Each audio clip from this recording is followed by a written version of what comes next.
issues with restrictions at the jail. To blame that crisis on the jail that has already been overcrowded for 20 years, I do not see how that can be associated. Tonight, differing views on a troubled part of Salt Lake City that's becoming more and more dangerous for police. Good evening. We are talking about the Rio Grande neighborhood, a haven for the homeless and for drug users. After 3 assaults against police officers in one morning, Salt Lake police say things need to change. Daniel Woodruff is on the story for us. And Daniel, what do they say the exact problem is?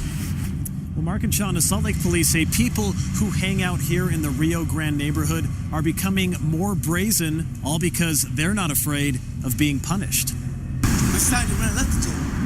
This is a typical scene in the Rio Grande neighborhood, a place that, for police, seems to be getting more dangerous. On a lot of our arrests, we do get assaulted by people. Tuesday, in a span of less than 3 hours, 3 Salt Lake officers were assaulted. It's not just a police problem, it's a community problem. The first 2 assaults happened here on Rio Grande Street in the morning. Right here, officers say a guy threw a bottle at one of them, and then a half an hour later, just over here, a woman was cuffed for kicking a cop.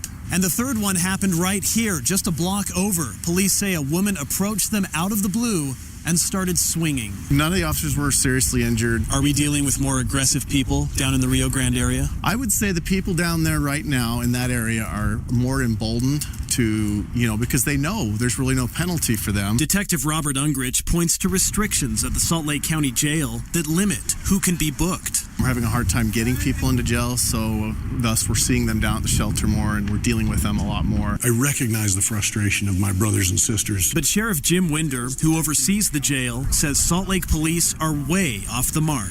It's been full, sir, for 20 years. The Salt Lake County Jail filled to capacity 6 months after it opened. The sheriff says the troubles at Rio Grande have been festering a long time. Blasting the jail for that now, he says, is wrong. At what point is the area blamed and not where you take them afterwards?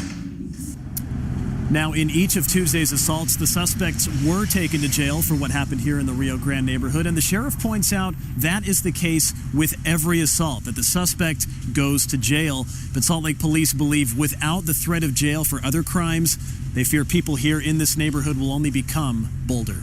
Mark, back to you.